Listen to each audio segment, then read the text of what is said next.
Rádio Metropolitana, a nova rádio do Grande Porto para todo o mundo. Esta semana tenho vários tópicos que pedem para ser abordados. Começo pela Lei de Bases da Saúde. Já aqui falei da inadequação da composição da comissão que elaborou a proposta e do prazo apertado que lhe foi dado para apresentar resultados. A comissão terá porventura ouvido as entidades e as personalidades que lhe terá aprazido e terá chegado às conclusões que lhe terão parecido adequadas. Na minha opinião, o processo está inquinado desde o início, não só pelas razões que indiquei na altura em que abordei o tema pela primeira vez, mas também porque é grave que o governo do partido onde militou até à sua morte aquele que é justamente considerado o pai do Serviço Nacional de Saúde faça tábua rasa da proposta de revisão da Lei de Bases da Saúde por este pensada e apresentada publicamente e parta para a preparação da sua própria proposta. De facto, foi o Bloco de Esquerda, e não o PS, que melhor pegou no espírito do livro Salvar o SNS, uma nova lei de bases da saúde para defender a democracia, escrito em conjunto por António Arnaud e João Semedo, e o aplicou no seu projeto de lei, que o PS não apoia. Vá-se lá entender porquê. A proposta que agora viu a luz do dia, sob a égide do governo, não me parece tão má quanto eu esperava. Ainda assim, penso que o projeto do Bloco de Esquerda é aquele que, de facto, mais se enquadra no espírito constitucional, no espírito da Revolução de Abril e naquele que eu penso dever ser o espírito fraterno da humanidade e de uma sociedade justa e livre. Mas mais falaremos sobre isto em devido tempo, assim que o debate for avançando. Entretanto, a notícia seguinte é, novamente, a vinda do Infarmed para o Porto. Sou contra. E sou portuense. Sou absolutamente a favor da descentralização. Mas descentralizar não é pegar numa instituição e deslocá-la 300 km para o norte. Descentralizar é, por exemplo, cada hospital e cada centro de saúde ter autonomia para contratar o pessoal de que precisa sem ter de pedir autorização a Lisboa. Acontece frequentemente, por exemplo, um dado médico em início de carreira ir fazer uma formação especial, inclusivamente ao estrangeiro, sobre uma técnica qualquer de diagnóstico ou terapêutica de que o serviço onde se encontra carece, apenas para, um par de anos mais tarde, ser colocado administrativamente na outra ponta do país, num hospital onde nem sequer existe o equipamento necessário à realização desse dado procedimento, enquanto um outro colega, que nada sabe sobre esse procedimento, é colocado no serviço onde saiu primeiro. E o equipamento, que entretanto custou milhões, fica ali parado por não haver quem o use. A mudança do Infarmed de Lisboa para o Porto teria de trazer vantagens óbvias para se justificar. Aquilo que o relatório nos diz, segundo as notícias, porque ter acesso ao relatório propriamente dito está quieto, que Portugal é um país opaco e as decisões políticas são sistematicamente tomadas com base em estudos técnicos que ninguém conhece, aquilo que o relatório diz é que não se verificam impedimentos absolutos para a deslocalização do Infarmed para o Porto. Ora batatas! Se a única razão para o Infarmed vir de Lisboa para o Porto é não haver razões contra, eu dou uma razão contra. Os trabalhadores não querem mudar. O Infarmed vai fazer o quê? Transferir 350 famílias à força para o Porto, ao estilo da Grande Marcha? Perder os trabalhadores que recusarem a mudar, o que parece ser a maioria, e formar novos quadros? Não se pode brincar assim com as pessoas, e muito menos com a segurança farmacológica da população. A única razão a favor, pelo que percebi, será a melhoria da produtividade e da eficiência, derivada da construção de instalações novas, e a redução do valor da renda paga aos senhorios do espaço onde se encontrou o Infarmed. Mais uma vez, fracas razões. Não haverá edifícios ou terrenos públicos em Lisboa onde se possam construir novas instalações que melhorem igualmente a eficiência e a produtividade e pelas quais, sendo públicas, não é preciso pagar renda? Só é possível fazer isso no Porto? Esta semana tinha vários tópicos a pedirem para ser abordados. Já não tenho tempo para mais desnortes do Ministro Adalberto Campos Fernandes. Eu sou o Eduardo Coelho e estou consigo de segunda a sexta-feira no programa Sobremesa Musical entre as 14 e as 16 horas. Em 2005, teve início, no nosso país, uma reforma que se encontra ainda em curso. A reforma dos cuidados de saúde primários. A principal mudança introduzida por esta reforma foi a criação das Unidades de Saúde Familiar, as USF.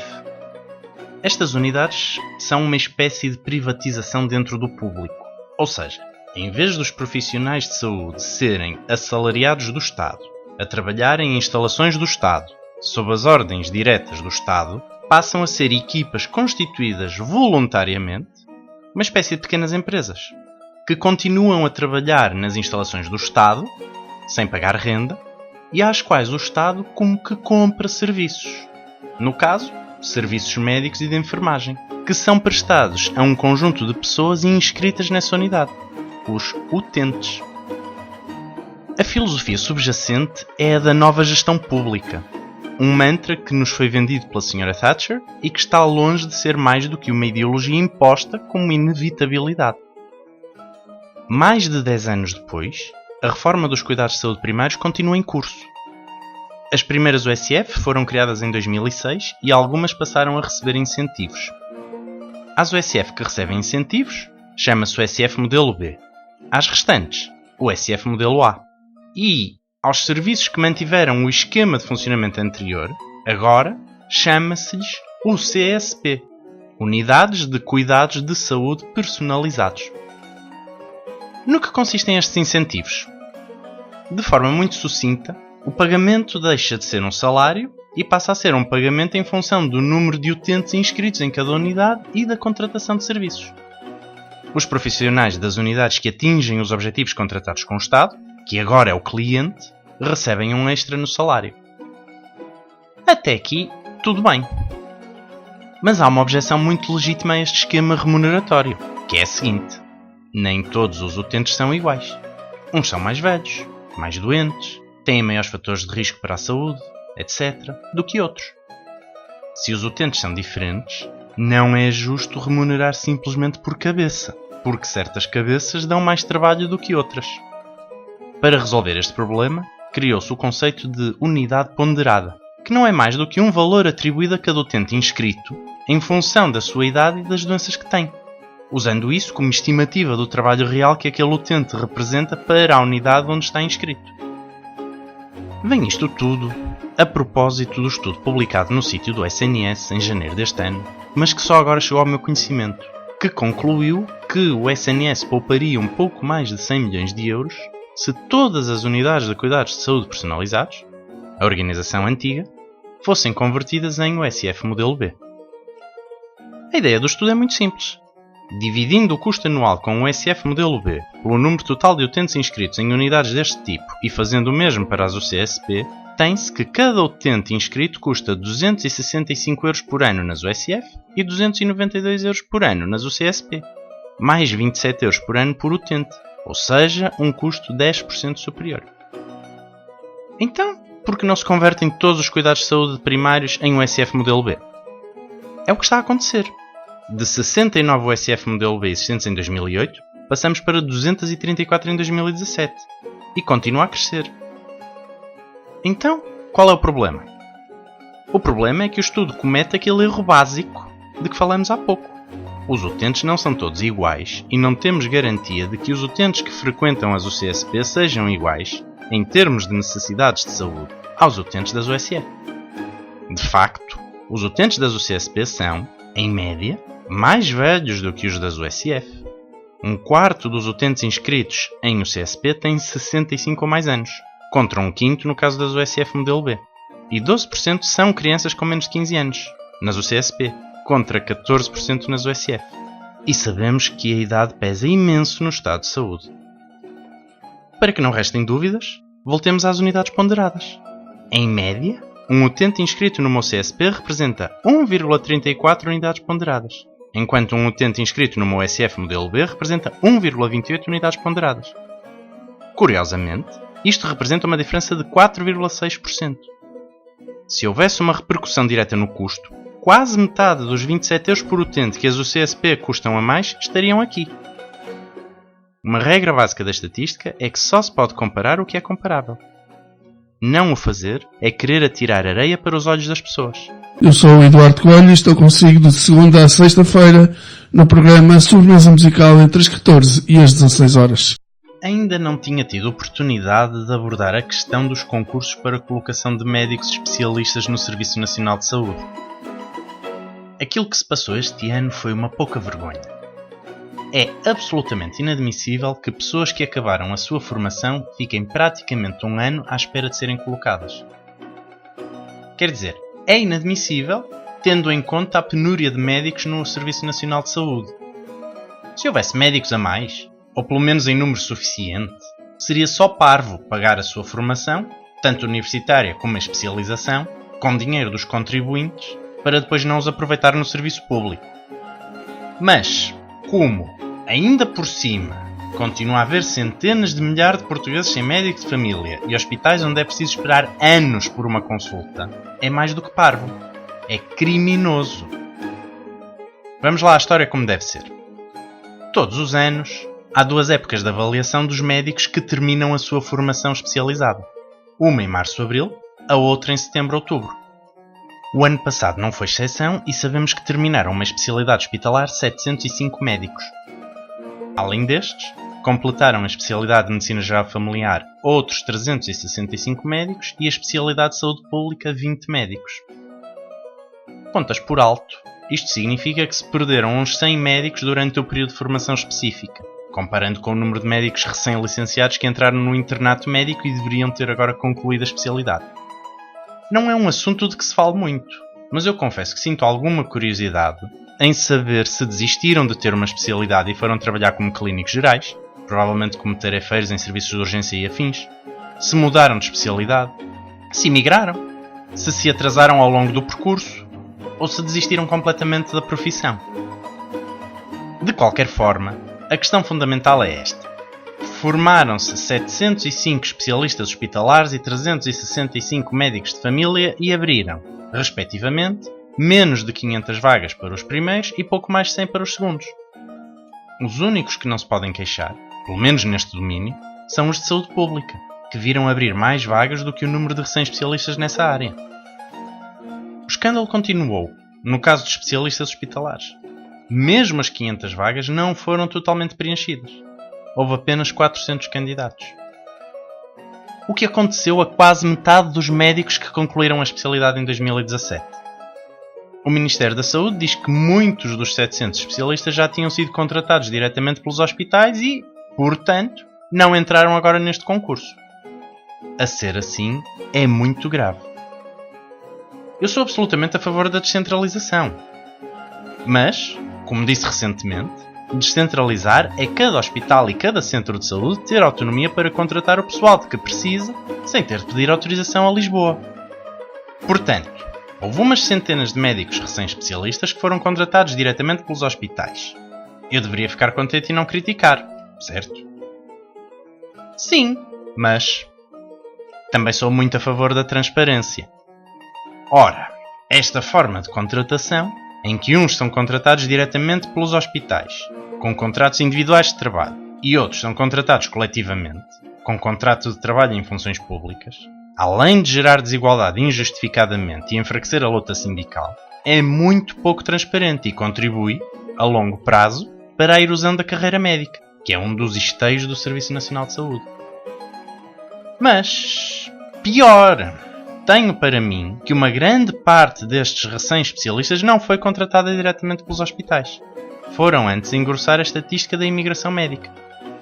Têm saído uns 300 por ano e mais de metade dos que ainda se encontram em formação diz que também querem seguir o mesmo caminho. Depois, dizem que há falta de médicos. Eu sou o Eduardo Coelho e estou consigo de segunda a sexta-feira no programa Sobremesa Musical entre as 14 e as 16 horas. Ando um bocado agastado com esta moda de ser saudável. Não porque acho que não devemos sê-lo, mas porque acho que estamos a seguir o caminho errado para lá chegar. Aliás, um caminho, em algumas medidas, um pouco fundamentalista e de vistas curtas.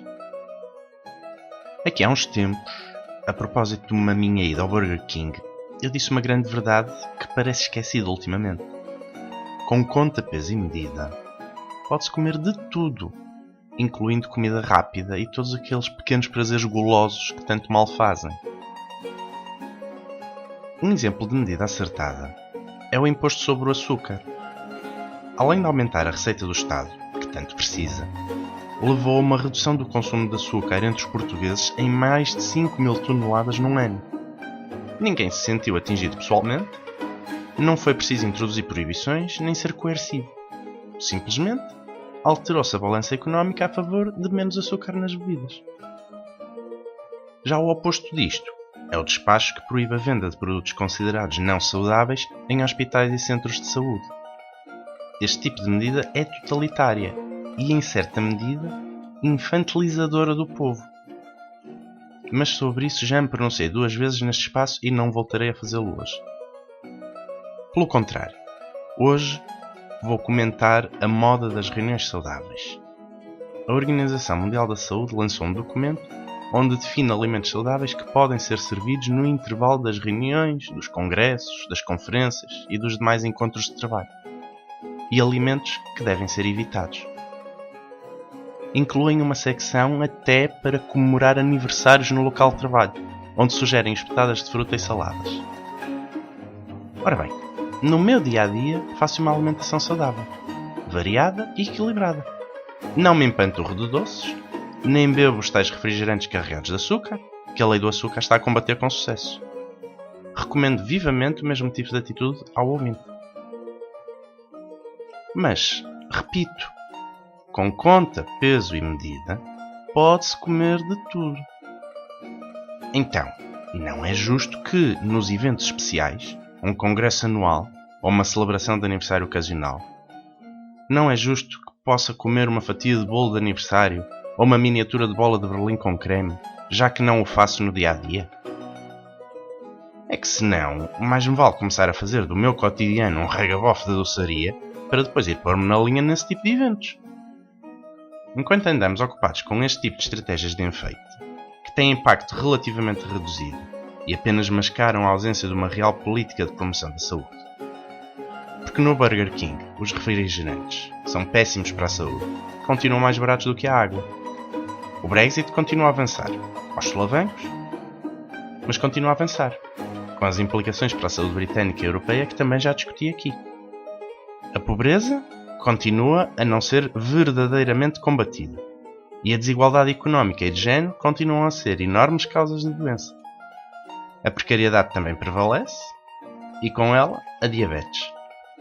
Os passeios estreitos continuam a empurrar os cidadãos mais vulneráveis, as crianças em carrinho de bebê e as pessoas que se deslocam em cadeiras de rodas, para a faixa de rodagem, aumentando o risco de serem atropelados. E a lei do arrendamento, criada pela senhora Assunção Cristas, tornou o centro das cidades inabitável, promovendo com isso a suburbanização, que sabemos estar associada ao aumento da utilização do carro, a qual por sua vez aumenta o sedentarismo, a poluição, que causa doenças respiratórias, e reduz a rede social das pessoas, prejudicando a saúde mental. Estas são algumas das matérias que mereciam uma preocupação muito maior, mas não. Vamos literalmente, tirar o doce às conferências, que isso é que faz toda a diferença. Eu sou o Eduardo Coelho e estou consigo de segunda a sexta-feira no programa Sobremesa Musical entre as 14 e as 16 horas. Antes de passar ao tema que hoje cá me traz, quero deixar uma nota rápida. Diz que vai estar muito calor nos próximos dias, pelo que é preciso ter cuidado. A exposição ao calor intenso pode ser nociva para a saúde e causar queimbras por calor, esgotamento devido ao calor e golpes de calor, situações que, pela sua gravidade, podem necessitar de cuidados médicos de emergência. O melhor é prevenir. Proteja-se da exposição solar e procure locais frescos, ou com ar-condicionado, como a igreja, a biblioteca, um centro comercial ou um museu. Em casa, feche as persianas ou as portadas e só as abra quando a temperatura no exterior for inferior à do interior. Faça refeições leves e mais frequentes. Evite as refeições pesadas e muito condimentadas. Beba muita água ou sumos de fruta natural, sem juntar açúcar, mesmo que não tenha sede, e dê beber aos recém-nascidos e às crianças, aos idosos e aos doentes, e evite bebidas alcoólicas ou muito açucaradas.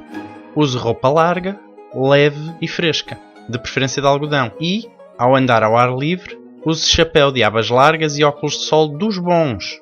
Use protetor solar com índice de proteção de 30 ou superior e aplique de 2 em 2 horas, e não deixe idosos nem crianças com menos de 6 meses estar expostas ao sol.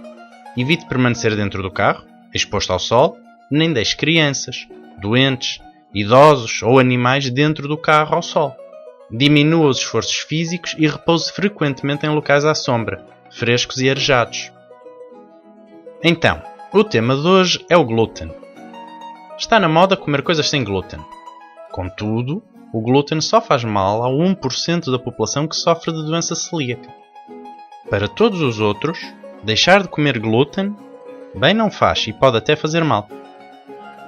Ao contrário da teoria dos não celíacos aderentes à dieta sem glúten, abandonar o glúten não só não protege o coração, como parece até, em casos extremos, estar associado a um ligeiro aumento do risco de vir a ter doenças do coração. Dado que o maior fornecimento de glúten provém dos cereais, livrar-se do glúten significa consumir menos cereais.